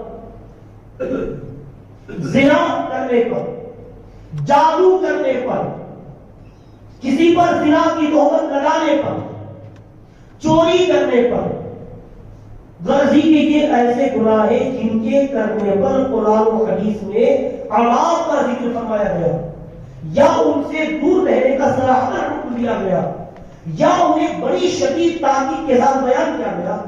ایسے سب کے سب گناہ ہے کبیرہ. اور اگر ایسا گناہ نہیں کہ جس میں آخرت میں عذاب کا ذکر ہوا یا جس کے نہ کرنے پر سخت تاکید فرمائی گئی یا اگلی امتوں میں اس گناہ کے کرنے پر کیا عذاب نازل فرمایا گیا، قرآن و حدیث میں اس کا ذکر نہیں صراحتاً، تو ایسا گناہ گناہ صغیرہ کہلاتا ہے۔ کیا کہلاتا ہے؟ ہاں، جیسے کپڑے کے ساتھ جیب لگے جاتے میں نے بتایا، تو یہ مکروہ تحریمی کیا ہے؟ اور مکروہ تحریمی گناہ صغیرہ ہے۔ کیا ہے؟ ہاں، مکروہ تحریمی کو اگر کرنے کی عادت بنا لے تو اب گناہ صغیرہ عادت بنانے سے کبیرہ ہو جائے گا، لیکن اگر ایک بار کسی نے مکروہ تحریمی کو کر لیا تو یہ گناہ صغیرہ۔ اور فرق سمجھ میں آ گئے؟ اب ان کی توبہ کیسے ہو سکتی ہے؟ تو گناہ دو طرح کے ہوتے ہیں، ایک بندے اور اللہ کے درمیان اور ایک بندے اور بندے کے درمیان۔ نماز ہے، روزہ ہے، حج ہے، زکوٰۃ ہے، اگر کسی نے یہ عبادتیں نہیں کی تو گنہگار ہوا، گناہ کبیرہ۔ یہ گناہ بندے اور اللہ کے درمیان ہے، تو اس کی توبہ کا طریقہ یہ ہے کہ سچے دل سے شرمندگی کا اظہار کرے اللہ کی بات، فوراً نماز پڑھنے لگے اور سچا ارادہ کرے کہ آئندہ سے جان بوجھ کر نماز نہیں چھوڑوں گا مگر گزرش۔ یہ ہوئی توبہ۔ لیکن اس کے ساتھ ساتھ یہ بھی ضروری ہے کہ جو نمازیں چھوٹ گئی ان کی قضا کرنے کی کوشش کرے، قضا کرنا شروع کرے۔ زکوٰۃ نہیں دیا، زکوٰۃ ادا کرنے کی پوری کوشش کرے۔ حج نہیں کیا، حج کرنے کے لیے پوری کوشش کرے۔ زکوٰۃ نہیں دی، زکوٰۃ دینے کی کوشش کرے۔ روزہ نہیں رکھا، روزہ رکھنا شروع کرے۔ ورنہ ظاہراً توبہ تو کر لی مگر جو نماز قضا ہے وہ قضا ہی ہے، پڑھتا ہی نہیں۔ جو روزے قضا ہو گئے انہیں ادا ہی نہیں کرتا ہے، جو زکوٰۃ لے گئی اسے ادا ہی نہیں کرتا ہے، یہ توبہ نہیں، وہ اوپر مار دی جائے گی۔ اور دوسرا گناہ وہ جو بندے اور بندے کے درمیان ہے۔ مثلا آپ نے کسی کا اللہ کے مال چرا لیا، تو سب سے پہلے وہی چیز جو میں نے بتائی، اللہ کی بارگاہ میں ندامت و شرمندگی کا اظہار، سچے دل سے ارادہ کرو کہ آئندہ میں کسی مسلمان کا مال نہیں مانگوں گا، چوری نہیں کروں گا، اور پھر جس سے مال چرایا ہے اسے واپس کر دیں۔ وہ نہ ہو تو ان کے وارثین کو اگر معلوم ہو تو مال دیں، وارثین بھی معلوم نہ ہو تو اندازہ کریں میرے ذمہ کتنا مال تھا چرانے والا، اتنا مال اندازہ کرنے کے بعد فقیروں کو دے دیں، غریبوں کو دے دیں، اس نیت سے کہ اگر مستقبل میں کبھی بھی یہ لوگ ملیں گے تو میں ان سے یہ کہوں گا کہ میں تمہارے نہ ملنے کی وجہ سے غریبوں کو دے دیا، اگر یہ مجھے معاف کر دیں گے تو ٹھیک ہے، ورنہ پھر سے اتنی رقم اپنی جیب سے ادا کر، سمجھے؟ تب جا کر ان کی توبہ قبول ہے۔ کسی کی غیبت کی ہے تو اس کی دو صورت، سامنے والے کو اگر آپ کا غیبت کرنا معلوم ہو گیا تو اب بندے اور بندے کے درمیان، معلوم نہیں ہوا تو بندے اور اللہ کے درمیان، تو غیبت کی اس بندے کو پتہ نہیں چلا تو اللہ کی بارگاہ میں سچے دل سے توبہ کرو جیسا میں نے بتایا، اور اگر اس کو پتہ چل گیا تو توبہ کے ساتھ ساتھ یہ بھی ضروری ہے کہ جا کر اس سے معافی مانگے۔ ٹھیک ہے، چلیے۔ اگر کوئی ایسا شخص جس کا کاروبار حرام کمائی کا ہے، وہ شخص اگر کوئی کھانے کی چیز یا کوئی تحفہ دے تو لینا کیسا ہے؟ یہ نہیں معلوم کہ یہ حرام کمائی سے ہے یا حلال کمائی۔ جس آدمی کا پیشہ حرام کا ہے مگر صرف اور صرف حرام کا پیشہ نہیں ہے، ساتھ ہی ساتھ حلال کمائی اور حلال پیشہ بھی اس کا، اور ایسا آدمی اگر تحفے کی کوئی چیز بیچتا ہے اور آپ کو معلوم نہیں کہ واقعی حرام بازی سے، تو فتویٰ اس پر ہے کہ اسے دے سکتے ہیں، لیکن بہتر یہ ہے کہ نہ لیں۔ تقویٰ یہ ہے کہ نہ لیں، فتویٰ یہ ہے کہ دے سکتے ہیں۔ ٹھیک ہے، کیا دیور بابر کے ہاتھ قدر جیسے نائی ہے، حجاب، وہ داڑھی بھی مونڈتا ہے اور ساتھ ساتھ بال بھی کاٹتا ہے، تو داڑھی منڈانا تو حرام، منڈوانے والا بھی حرام کی گناہ میں شریک، لیکن ساتھ ساتھ یہ جو ہے بال بھی کاٹتا ہے تو اس کی آمدنی کیا ہوگی؟ مخلوط ہوگی، بریس ہوگی، وہ اگر آپ کو کچھ دے تو دے سکتے ہیں، بچو تو بہتر ہے۔ کیا دیور بھابھی کے ہاتھ غالباً کھل سکتا ہے؟ مسئلہ تو بہت اچھا ہے. حضور مفتی اعظم رضی اللہ تعالیٰ نے تو یہاں تک فتویٰ کیا بھابھی تو دیور کے کوئی حقیقی رشتے میں نہیں رکھتی ہے، خون کا رشتہ نہیں ہوتا ہے، بلکہ بھائی کی وجہ سے وہ حرمت پاتی ہے. اگر بھائی کے انتقال کے بعد بھابھی کے کوئی ہاتھ بھابھی سے کوئی شادی کرنا چاہے تو کر سکتا ہے، صحیح ہے، یہ اپنی جگہ ہے. مگر ساس بیوی کا انتقال بھی ہو جائے تب بھی ساس سے نکاح حرام. ساس اس کے لیے محرمات میں سے. حضور مفتی اعظم رضی اللہ تعالیٰ نے بھابھی کا مسئلہ ایک طرف کہا، سگی ساس کے ہاتھ چومنے سے بھی اس زمانے میں جوان داماد کو منع فرمایا کہ جوان داماد اپنی سگی ساس کا ہاتھ نہ چومے، بات رہے حالات زمانہ کی وجہ سے. تو جب ساس کے ہاتھ تک چومنے سے حضور مفتی اعظم رضی اللہ تعالیٰ نے سگے داماد تک کو منع فرمایا ہے تو کہاں دیور اور کہاں بھابھی. مرحوم کو اصالہ ثواب کرنے کے لیے اس کے نام کے پیچھے کس کا نام لینا چاہیے، والد یا والدہ کا؟ اللہ کے علم میں خوب ہے کہ یہ مرحوم کون ہے، اس کے باپ کون ہے، اس کی ماں کون ہے، اللہ کو خوب معلوم ہے. اگر کسی کا نام نہ لو تو بھی کوئی بات نہیں، اور جس کا چاہے نام لو، چاہے باپ کا نام لو چاہے ماں کا نام لو، دونوں میں جس کا نام لو کوئی بات نہیں. مگر ان کے باپ کا نام لینے پڑے تو باپ کا نام لے لینا چاہیے. باقی یہ ضروری نہیں کہ ماں کا نام لو گے اس کو ثواب نہیں پہنچے گا، ایسا نہیں. صرف دل سے نیت کرو گے تب بھی کافی ہے. مجھے ایک بات ہے بڑا پیارا حضرت رضی اللہ تعالیٰ نے فتاوی رضویہ شریف میں فرمایا کہ ایک بزرگ نے ایک حدیث پاک سن رکھی تھی کہ جو شخص 73,000 مرتبہ کلمہ شریف پڑھ کر کسی مردے کو بخش دے گا تو اللہ تعالیٰ اس کی مغفرت فرما دے گا. وہ بزرگ کہتے ہیں ایک مرتبہ میں دعوت میں گیا، ایک نوجوان کے بارے میں نے سن رکھا تھا کہ اس کا کشف بڑا مشہور و معروف ہے. وہ حالم غیب کی باتوں کو اپنی نگاہ ولایت سے دیکھ لیتے، اس کا کشف بڑا مشہور تھا. میں نے سوچا آج اس کا کشف میں آزماؤں گا. کھانا کھانے کے دوران اچانک وہ رونے لگا زور زور سے. میں نے پوچھا بھائی ماجرا کیا؟ اس نے کہا میں اس وقت اپنی والدہ کو قبر میں دیکھ رہا ہوں کہ اس پر عذاب ہو رہا. یہ دیکھ کر مجھ سے رہا نہیں گیا تو مجھے رونا آ گیا والدہ کا حال دیکھ کر. اس بزرگ نے خیال کیا دل میں کہ میں نے 70,000 مرتبہ کلمہ شریف پڑھ رکھا ہے نا، چلو آج یہ نیکی کام آ جائے گی اور اس بندے خدا کی والدہ کو میں بخش دوں. انہوں نے دل ہی دل میں نیت کر لی کہ یا اللہ میں نے جو 70,000 مرتبہ کلمہ شریف پڑھا یہ اس کی والدہ کی روح کو قبر میں پہنچے. یہ نیت کرنا تھی کہ وہ ہنسنے لگا. میں نے پوچھا بلا تو کیوں ہنسنے لگا ہے؟ وہ کہتا ہے اب میں اپنی والدہ کو قبر میں جنت کے باغ میں لے کر آؤں. وہ بزرگ فرماتے ہیں مجھے اس حدیث کی صحت اس کے کشف کے ذریعے معلوم ہوئی اور اس کا کشف کا صحیح ہونا حدیث پاک کے ذریعے معلوم ہوا. تو دیکھ صرف نیت کی اور قبر میں ہو گیا معاملہ. ٹھیک ہے. عورت ناپاکی کی حالت میں درود شریف پڑھ سکتی ہے یا نہیں؟ پڑھ سکتی ہے، بلکہ ذکر خیر کرنا ہی چاہیے، لیکن بہتر یہ ہے کہ وہ وضو کر کے درود شریف پڑھے.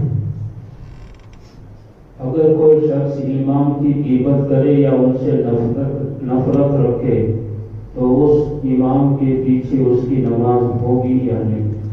امام کی بھی غیبت کی جائے بتائیے، جو آپ کی نماز درست کرواتا ہے اس کی بھی غیبت کی جائے، اس سے نفرت کی جائے. تو یہ سوال تو بڑا چمبے کا ہے. مقتدی ہو کر امام کی غیبت کرے یا اس سے نفرت کرے، یہ بہت تعجب کی بات ہے. بہرکیف اگر کسی نے امام امام کی غیبت بلا وجہ شریک کی یا اس سے نفرت بغیر کسی شرعی وجہ کی، تو اب امام کی تو اس کی نماز ہو جائے گی، اس میں امام کا کیا قصور؟ قصور تمہارا ہے کہ تم نے امام کی بلا وجہ غیبت کی اور اس سے نفرت کی، اور اگر اس سے نفرت کرتا ہے کسی شرعی وجہ سے، فرض کر لو کوئی ایسا امام ہے جو نماز کا پابند نہیں، جان بوجھ کر نمازیں چھوڑ دیتا ہے، میں مثال کے طور پر کہتا ہوں، یا اس کا کوئی ایسا پیشہ ہے جو شریعت میں غلط ہے، یہ سب کو معلوم ہے، تحقیق سے ثابت ہے، تو پھر ایسا امام امامت کے لائق ہی نہیں، اس وجہ سے اگر اس کی نفرت کرتا ہے تو نفرت کرنے میں حق بجا ہے، اور ایسے امام کو امامت کرنا ممکن ہے، بلکہ مکروہ ہے۔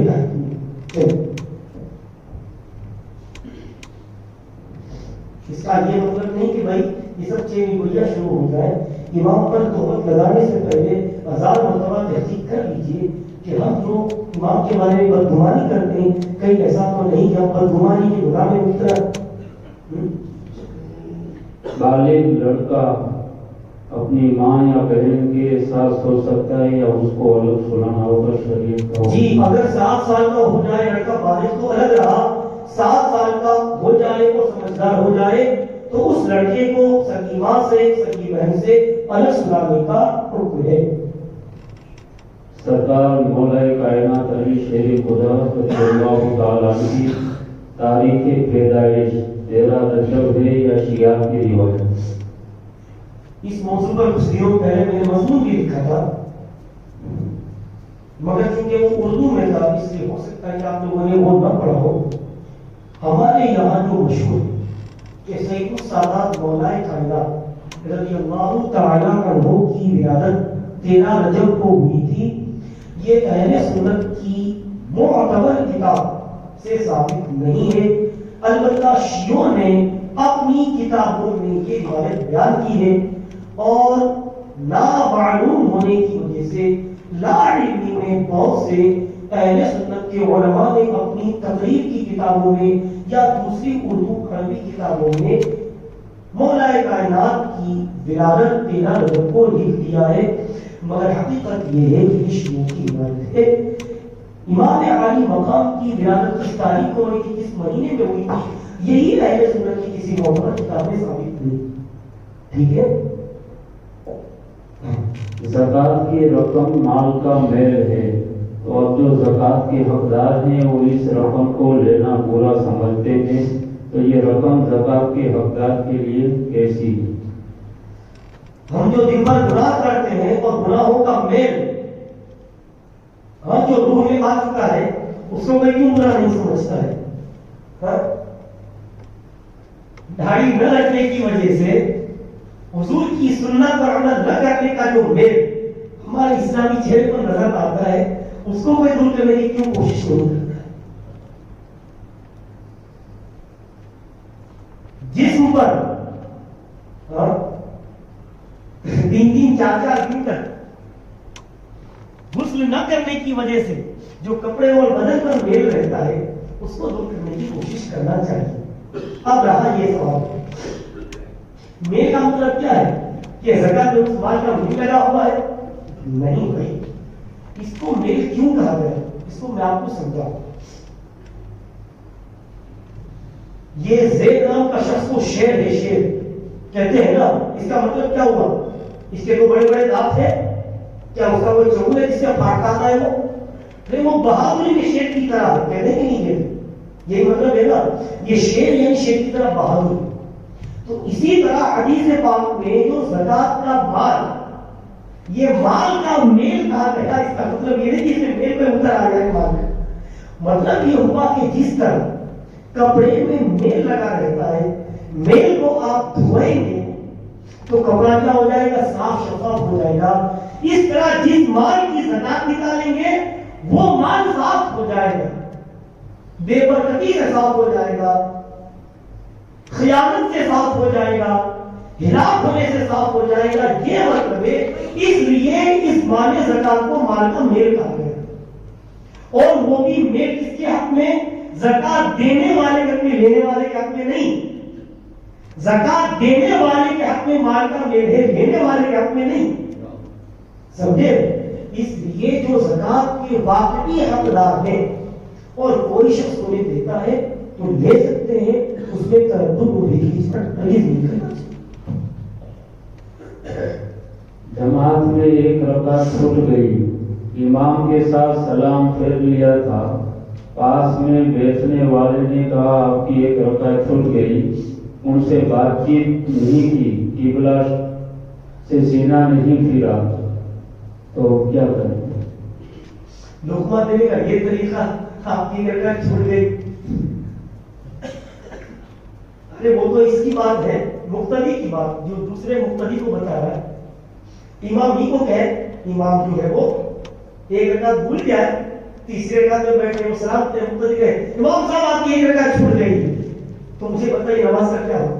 لقمہ دینے کا یہ طریقہ نہیں ہے، لقمہ دینے کا یہ طریقہ ہے کہ سبحان اللہ کہیں، الحمدللہ وغیرہ جو بھی ہو۔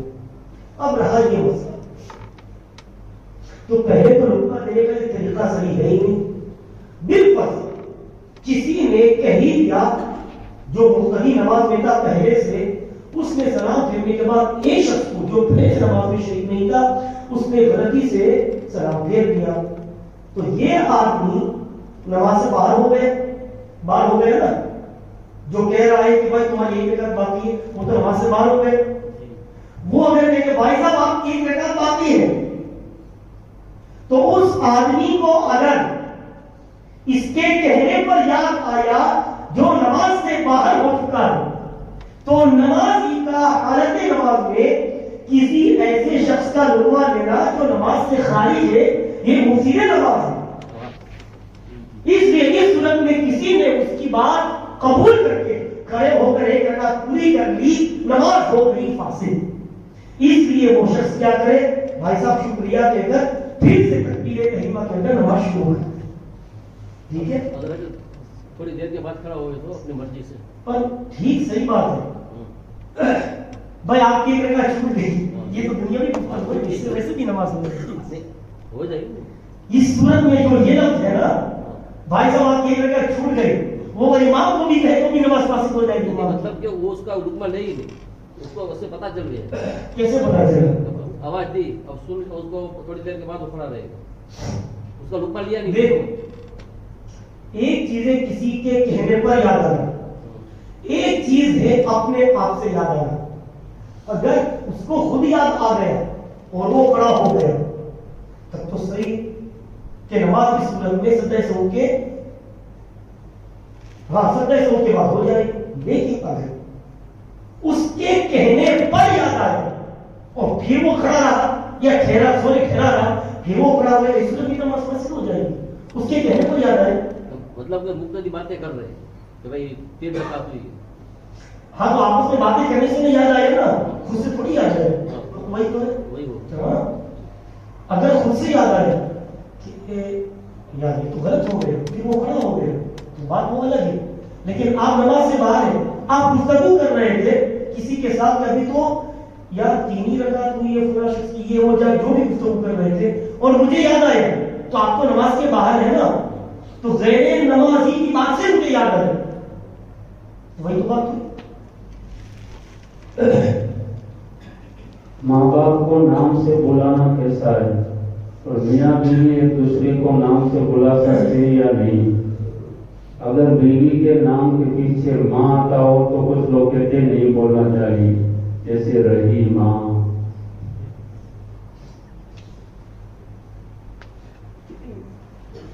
اللہ کے لیے ہے کریمہ بھی بخشائے پر عالمہ، کہ اللہ کو مان اللہ کو ایمان کرتا ہے۔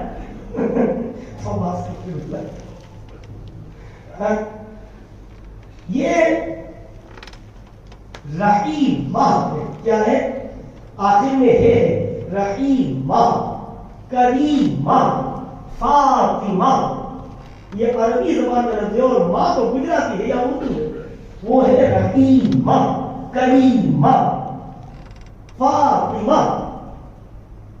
مولا کائنات کیا کہہ کر بلا دیتے، یا فاطمہ، اے فاطمہ۔ تو اس طرح کی چیزیں تو میں سمجھتا ہوں کہ حد درجہ زیادت بڑی ہے، کوشش یہ کریں کہ آپ لوگ بھی بچے کو اگر گھر کی عورتیں ایسی کرتی ہیں تو ان کو بھی حد تک امکان بچانے کی کوشش کریں. اب رہا یہ سوال ماں باپ کو نام لے کر بلانا چاہیے یا نہیں, تو ماں اور باپ کو نام لے کر بلا رہی ان کی بے ادبی. اسی طرح بیوی اگر شوہر کو اس کا نام لے کر پکارے تو یہ بھی بے ادبی ہے. ہاں ماں باپ اپنی اولاد کو, شوہر اپنی بیوی کو نام لے کر پکار سکتا ہے. ٹھیک ہے. بیوی کو حمل رہ گیا اور بچہ ابھی نہیں چاہیے تو کیا حمل گرا سکتے ہیں یا نہیں, اور کب تک؟ نہیں, ایسا تو نہیں ہے. اگر حمل رہ گیا, عورت پریگنینسی ہو گئی, پھر وہ چاہتی ہے کہ میں حمل گرا دوں بغیر کسی وجہ کے, تو یہ کرنا گناہ ہے, مکروہ, یعنی مکروہ تحریمی اور گناہ. شریعت میں 4 مہینے سے پہلے جو حمل گرانے کی اجازت دی گئی ہے وہ عذر کی وجہ سے. وہ عذر کیا؟ مثلا عورت بہت کمزور ہے, اسے یہ معلوم ہے کہ اب میں حمل کا بوجھ نہیں جھیل سکوں گی ورنہ مجھے جان سے جانا پڑے گا. ٹھیک ہے. یا اس کے بچہ دودھ پیتا ہے اور اسے یہ معلوم ہے کہ اگر میں حمل نہیں گراؤں گی تو یہ بچہ کسی دوسری عورت کا دودھ پیے گا نہیں, بچے کا کیا ہوگا پھر. یہ وہ شرعی مجبوریاں ہیں جن کی وجہ سے شریعت میں 4 مہینہ گزرنے سے پہلے عورت کے حمل کو گرانے کی اجازت دی. لیکن نہیں چاہیے یہ کوئی عذر نہیں. اگر نہیں چاہیے تو پہلے سے احتیاطی تدابیر رکھنا چاہیے. اور وہ احتیاطی تدابیر آپ جانتے ہیں کہ ایک طریقہ ہے شریعت میں عزل. عزل کا مطلب یہ ہوتا ہے کہ جب منی گرنے کا وقت آئے اس وقت اپنے عضو تناسل کو باہر کر لے اور پھر منی کا انتظار کرے. دوسرا طریقہ یہ ہے کہ جو اعلیٰ کوالٹی کے جو کونڈم آتے ہیں وہ استعمال کرے. یہ دونوں طریقے شریعت میں احتیاطی تدابیر کے طور پر جائز ہے. اسی طرح ٹیبلٹ جو اچھی قسم کی برانڈیڈ کمپنی کی آتی ہے اس کو بھی استعمال کر سکتے ہیں. لیکن یہ کوپرٹی جو ڈلواتے ہیں, عام طور پر عورتیں کوپرٹی ڈلواتی ہیں, یہ جائز نہیں. کوپرٹی کس کے لیے جائز ہے کہ شوہر خود ڈاکٹر ہے, وہ اگر چاہے تو اس کے لیے اس کی عورت حلال ہے. وہ اگر چاہے تو اپنی عورت کے مقام مخصوص میں کوپرٹی رکھ سکتا ہے. لیکن شوہر ڈاکٹر نہیں ہے تو پھر اجنبی شخص کے سامنے جا کر اپنے عضو سطر کو بلا ضرورت شرعی کھولنا اور اس میں کوپرٹی رکھوانا سخت حرام اور گناہ ہے. ناخن تراشنے کا سنت طریقہ.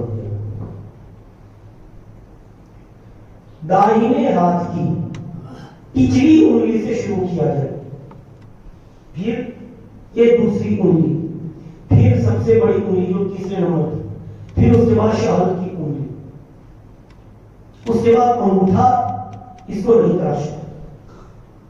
پھر بائیں ہاتھ کے انگوٹھے سے شروع کرنا ہے. پہلے انگوٹھا, پھر شہادت کی انگلی, پھر بیچ والی انگلی, پھر تیسری انگلی اور پھر سب سے چھوٹی انگلی. اس کے بعد یہ دائیں ناخن رہ گیا تھا اس کو تراشے. تو ابتدا بھی دائیں سے اور ختم بھی دائیں ہاتھ تھا. یہ ہوا داہنے, یہ ہوا ہاتھ کے ناخن تراشنے کا طریقہ. پیر کے ناخن تراشنے کا کیا طریقہ؟ ایک دم آسان. دائیں پیر کی پچھلی انگلی سے شروع کرو, انگوٹھے تک لاؤ. ہاں, پھر بائیں پاؤں کے انگوٹھے سے تراشنا شروع کرو اور پچھلی انگلی تک لاؤ. یہاں وہ طریقہ نہیں جو دائیں, جو ہاتھ کے ناخن تراشنے کا جو طریقہ ہے وہ طریقہ نہیں, بلکہ پیر کے ناخن تراشنے کا طریقہ دائیں ہاتھ کی پچھلی انگلی سے شروع کرو, انگوٹھے تک لاؤ اور بائیں ہاتھ کے انگوٹھے سے شروع کرو, تیسری انگلی پر ختم کرو. یہی طریقہ ہے نا. سنت غیر موقع اور غیر موقع میں کیا فرق ہے, اور سنت غیر موقع پڑھنا افضل ہے یا قضاء عمری پڑھنا افضل ہے؟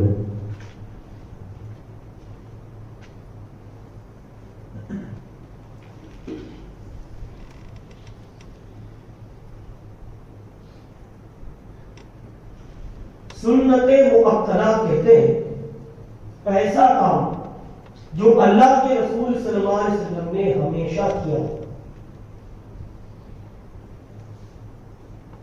دین کا ایک حصہ سمجھ کر۔ حضور کا دیکھو دو طریقوں سے کام ہوتا ہے، ایک عادت اور ایک عبادت۔ حضور دائیں سے ابتدا کرتے، جب چپل پہنے تو پہلے دائرہ پہ داخل کرتے، یہ طریقہ تھا نا حضور کا۔ مسجد میں داخل ہوتے تو دائیں پاؤں سے داخل کرتے۔ جب حضور لباس یہ بدلتے بلکہ جب پہنتے تو دائیں سے ابتدا کرتے، جب کھاتے تو دائیں سے ابتدا کرتے۔ تو حضور کا یہ طریقہ کہلاتا ہے وہ طریقہ جو عادت ہے، کیا ہے؟ اور حضور کے بعض طریقے وہ ہیں جو عبادت کے طور پر، کیا ہے؟ جیسے ظہر کی 4 رکعت جو پہلے ہم پڑھتے ہیں فرض سے پہلے، عصر سے پہلے کی 4 رکعت یہ سنت ہے، عصر سے پہلے کی، ظہر سے پہلے کی 4 رکعت سنت ہے۔ تو یہ سنت جو حضور کا طریقہ ہے یہ عبادت ہے، کیا ہے؟ عبادت۔ تو وہ طریقہ جو حضور نے بطور عبادت کیا، بطور عادت نہیں، اب وہ کام ایسا ہے کہ حضور نے اسے ہمیشہ کیا، لیکن کبھی کبھی حضور نے چھوڑ دیا، یہ بتانے کے لیے کہ اگر ہم بھی کبھی کبھی اسے چھوڑ دیں تو چلے، اس لیے حضور نے کبھی کبھی اسے چھوڑ دیا۔ تو ایسی سنت مؤکدہ کہلاتی ہے، کیا کہلاتی ہے؟ یا حضور نے اس کام کے کرنے کا سختی سے حکم دیا، ایسا کرو، یہ کرو، وہ کرو۔ حضور نے کسی کام کرنے کی سختی سے تاکید بیان فرمائی، اگرچہ حضور نے وہ کام کیا ہو یا نہ کیا ہو، مگر کرنے کی سختی سے تاکید بیان فرمائی، ایسا کافی سنت مؤکدہ ہے۔ جیسے حضور صلی اللہ علیہ وسلم کا مسواک کرنا، بہت سی حدیثوں میں مسواک کے کرنے یعنی خاص لباس سے پہلے، اور عام طور پر حضور کا طریقہ تھا کہ حضور مسواک کرتے اور کرنے کی تاکید بیان فرمائے۔ تو مسواک کرنا مطلقاً کسی بھی وقت حضور کی سنت مؤکدہ، ظہر سے پہلے کی 4 کا سنت مؤکدہ۔ اور اگر ایسا نہیں، حضور صلی اللہ علیہ وسلم نے وہ کام ہمیشہ نہیں کیا یا اس کام کی کرنے کی سختی سے تاکید بیان نہیں فرمائی، تو وہ ہے سنت غیر مؤکدہ، جیسے عصر سے پہلے کی 4 کا سنت۔ ٹھیک ہے؟ یہ سوال ہوا سنت غیر مؤکدہ پڑھنا افضل یا قضاء عمر؟ ٹھیک،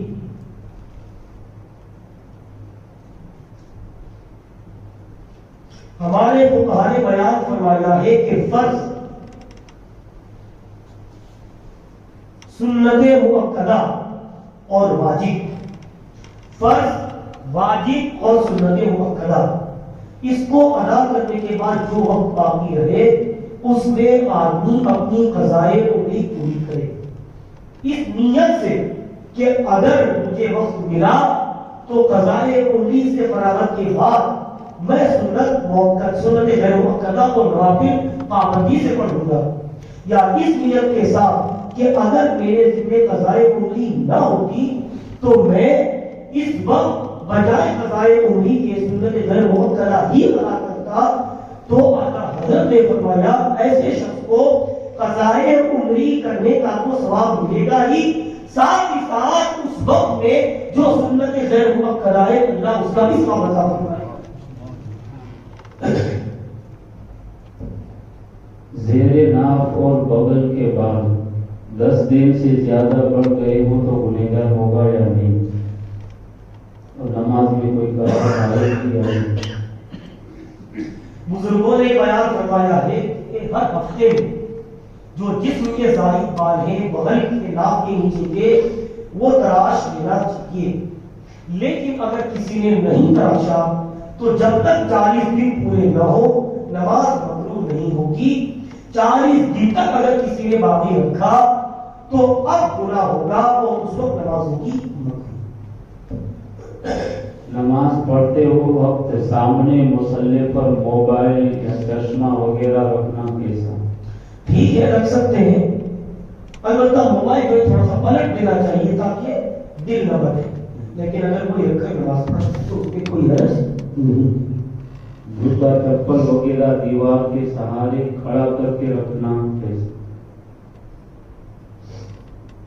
دیکھیے یہ وہ چیزیں ہیں جس کا دار و مدار ہمارے عرف پر ہے.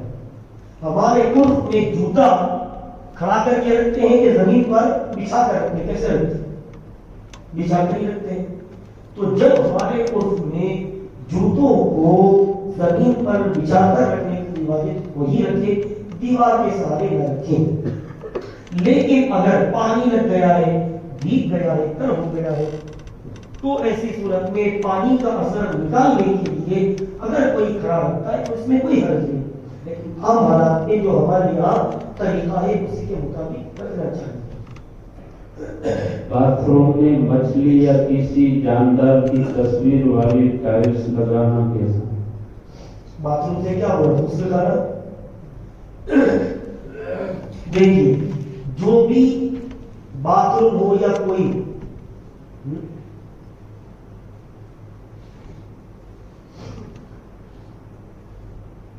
لوگوں کی آمد و رفت ہوتی ہو، پیروں کے نیچے وہ تصویر ڈھونڈی جاتی ہو تو ایسی تصویر کا لگانا مقبول نہیں ہے. چاہے باتھ روم میں ہو چاہے گھر کے فرش میں ہو. اگر لوگ آمد و رفت رکھتے ہیں اپنے پیروں کے نیچے وہ ٹائلس کو جو ہے وہ ڈھونڈتے ہیں تو ایسی صورت میں ایسی ٹائلس لگانا گھر کے ٹائلس میں ہو، ایسی تصویر والی ٹائلس لگانا گھر کے فرش میں ہو، باتھ روم میں ہو، ٹوائلٹ میں ہو، یہ مکروہ نہیں. تصویر وہ مکروہ اور وہ گناہ ہے جس میں اس کی عزت اور حرمت ہوتی ہے. ایسی جگہ رکھی جائے جس میں اس کی عزت اور حرمت، جیسے دیوار پر لٹکائی گئی یا کھڑی کر کے نصب کی گئی تو یہ سب اس کی عزت ہے.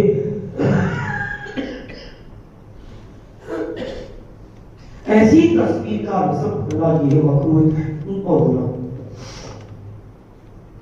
یا کسی میٹل والی گھڑی ہاتھوں میں پہننا کیسا اور اسے نماز پڑھ سکتے ہیں یا نہیں؟ مرد کو صرف اور صرف